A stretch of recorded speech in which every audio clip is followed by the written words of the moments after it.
नमस्कार साथियों। हम बात कर रहे थे महाकवियों का सामान्य परिचय व उनके द्वारा रचित महाकाव्यों का सामान्य परिचय, जो आपके संस्कृत के जितने भी कम्पिटिटिव एग्जाम हैं सभी में आता है और एचटेट, टीजीटी और पीजीटी में भी इनमें से प्रश्न अवश्य आना है। तो वही सीरीज हम करते जा रहे हैं। तो देखिए साथियों, महाभारत एक ऐतिहासिक ग्रंथ है और यह वेदव्यास के द्वारा विरचित है। वेदव्यास के द्वारा विरचित है, तो हम वेदव्यास का सामान्य परिचय देख लेते हैं और महाभारत का भी हम सामान्य परिचय देखेंगे। तो साथियों, वीडियो शुरू करने से पहले सभी चैनल को सब्सक्राइब जरूर कर लें और वीडियो को लाइक और ज़्यादा से ज़्यादा शेयर जरूर कीजिएगा।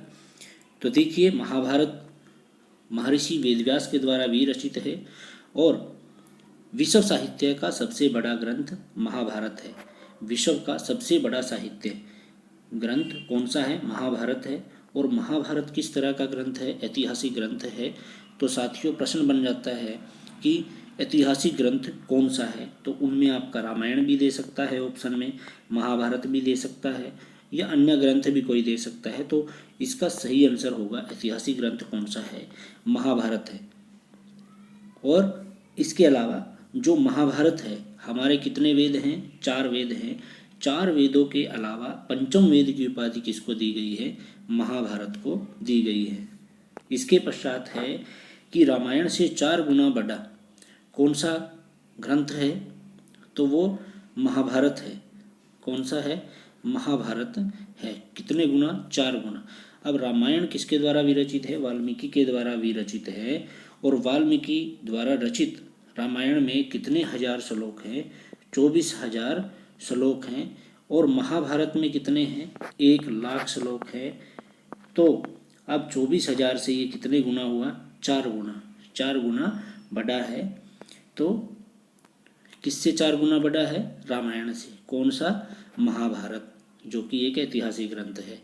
इसके अलावा जो होमर रचित इलियड है, होमर के द्वारा रचित क्या है? इलियड, उससे भी 8 गुना बड़ा है क्या? महाभारत। इसीलिए महाभारत को क्या कहते हैं? शतसहस्री संहिता, मतलब कि 100,000। अब 100,000 को देख लीजिए, इकाई, दहाई, सैकड़ा, हजार, इकाई, दहाई, सैकड़ा, हजार, 10,000, लाख, इस तरीके से आपका ये 1,00,000 श्लोकों वाला है महाभारत। इसके पश्चात है महाभारत के रचयिता कौन है? अब महाभारत के रचयिता कौन है? कृष्णद्वैपायन। कृष्णद्वैपायन है और उन्हीं का नाम क्या है? वेदव्यास। अब वेदव्यास क्या है? कृष्णद्वैपायन की उपाधि है। तो वेदव्यास का सही नाम क्या है? कृष्णद्वैपायन। और वेदव्यास क्या है? इनकी उपाधि है। महाभारत के पालनकर्ता कौन है? दासराज है। अगर बात करें कि कृष्णद्वैपायन या वेदव्यास की माता का नाम क्या है? सत्यवती है और इनके पिता का नाम पराशर है। वेदव्यास की माता का नाम क्या है? सत्यवती और इनके पिता का नाम क्या है? पराशर। इसके पश्चात वेदव्यास के अन्य नाम। वेदव्यास का नाम कैसे पड़ा? वेदव्यास का नाम वेदों का विभाजन करने के कारण इनको वेदव्यास कहा जाता है। कृष्ण भी कहा जाता है। कृष्ण क्यों कहा जाता है?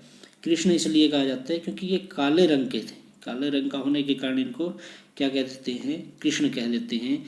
जैसे किसी का नाम अगर संजीव भी है, तो अगर उसका रंग काला है तो उसको काला इस तरीके से बोल दिया जाता है। इसके पश्चात जैसे द्वैपायन। द्वैपायन क्यों कहा जाता है? यमुना के द्वीप पर जन्म होने के कारण इनको द्वैपायन कहा जाता है। द्वीप पर आयन, मतलब द्वीप पर वो आए, द्वीप पर उनका जन्म हुआ। किस द्वीप पर? यमुना नदी के द्वीप पर। इसके पश्चात है बादरायण। जो बदर ऋषि हैं, इनके आश्रम में ज्ञान प्राप्ति के कारण इनको बादरायण कहा जाता है। पराशर्य भी कहा जाता है।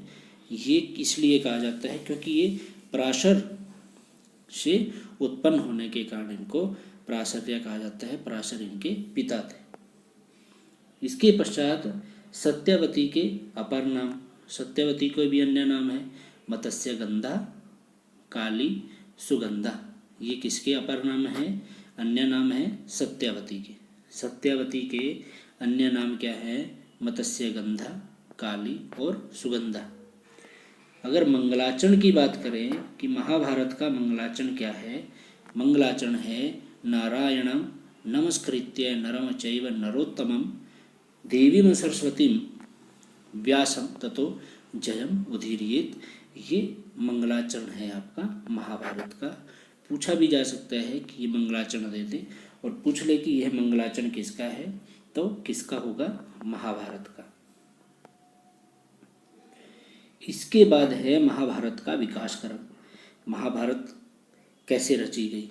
सबसे पहले जय, फिर भारत और फिर उसका नाम क्या हो गया? महाभारत। जब यह जय थी, ठीक है, स्टार्टिंग में क्या थी? जय, तो उसमें 8800 श्लोक थे और व्यास ने यह किसको सुनाया था? वैशंपायन को। जय संहिता की जो कथा है वो किसने? व्यास ने वैशंपायन को सुनाया। इसके पश्चात भारत। अब भारत कैसे हुआ?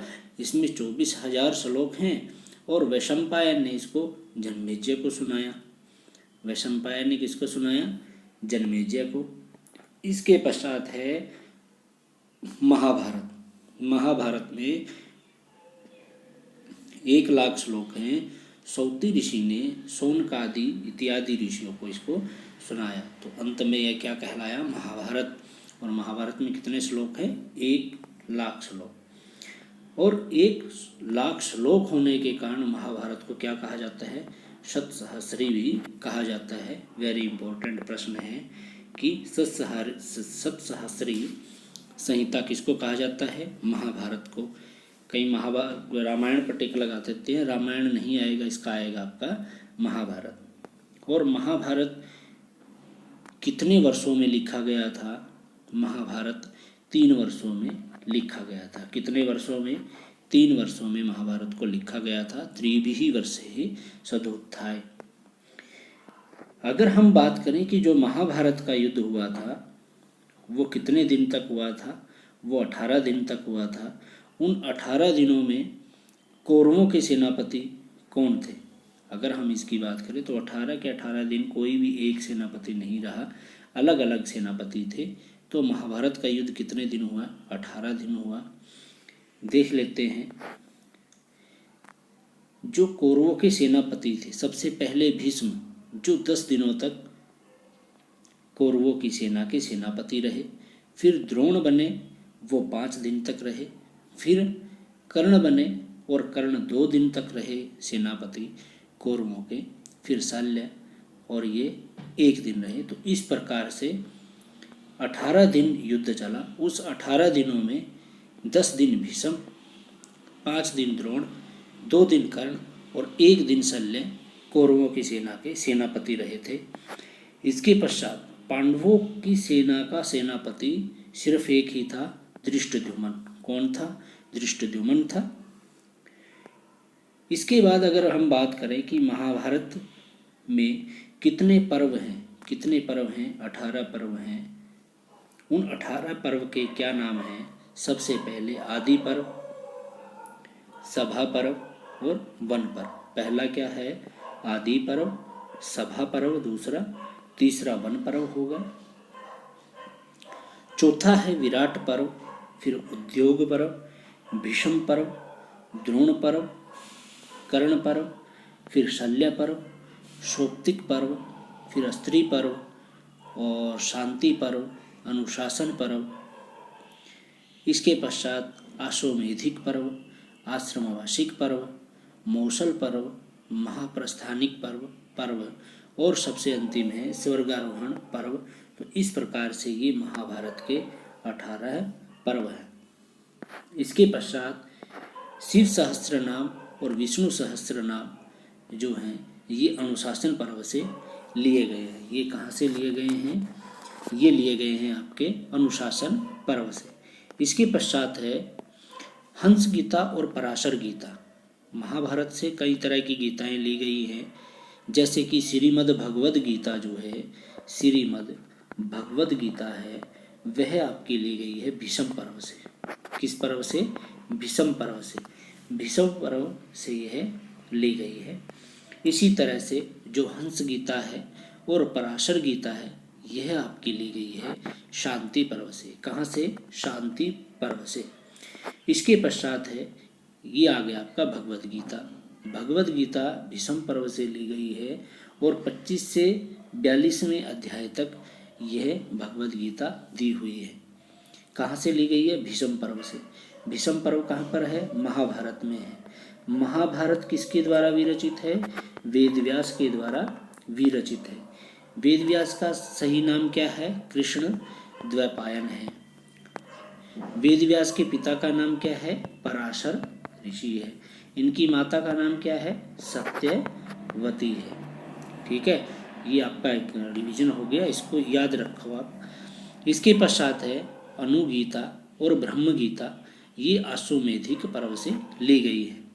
ठीक है, अब अकबर के दरबार में महाभारत, जिसका फारसी में रज़्मनामा नाम से अनुवाद हुआ था, किसके दरबार में हुआ? अकबर के दरबार में। फारसी में रज़्मनामा नाम से अनुवाद हुआ। इसके पश्चात है अहिंसा परमो धर्मः, यह कहाँ से लिया गया है? महाभारत के शांति पर्व से यह अहिंसा परमो धर्मः लिया गया है। तो इस प्रकार से ये महाभारत के प्रश्न थे। इसके पश्चात अन्य प्रश्न भी हैं बहुत सारे, जैसे कि दासीपुत्र कह, दासीपुत्र कौन था? दासीपुत्र, इसका सही आंसर है आपका विदुरः। विदुरः। इस प्रकार से महाभारत की कथा किसके द्वारा, केन कथितः, किसने कही थी? तो इसका सही आंसर क्या होगा? शौनकेन, शौनक ऋषि के द्वारा कही गई थी। बृहन्नला कौन था? बृहन्नला कौन था? तो बृहन्नला अर्जुनः, अर्जुन थे। इस प्रकार से हमने आज वेद व्यास और महाभारत का सामान्य अध्ययन पढ़ा। तो यह वीडियो आपको कैसा लगा हमें कमेंट बॉक्स में ज़रूर बताइएगा, और मैक्सिमम प्रश्न आपके इसी तरह से ही आते हैं। धन्यवाद।